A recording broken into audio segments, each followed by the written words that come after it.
খেলা হচ্ছে বড়দের। বাহ, 5 মিনিট বিশেষ আকর্ষণীয় খেলা স্পাইট টায়ারের মধ্যে। সুন্দর খেলা, দেখা যাক।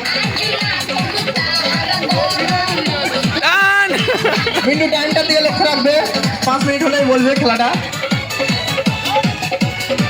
খুব সুন্দর খেলা, ওতে নন্টু অনেকটা এগিয়ে গেছে, দেখা যাক নন্টু কি করতে পারে। রাকেশ এখন অনেকটাই পিছিয়ে, রাকেশ অনেকটা এগিয়ে গেল, আবার পিছিয়ে গেল।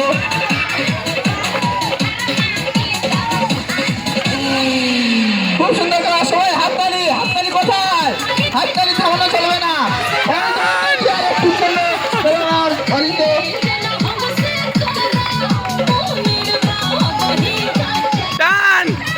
এই খেলা হাততালি থামানো চলবে না, খুব সুন্দর খেলা, সবাই মিলে হাততালি।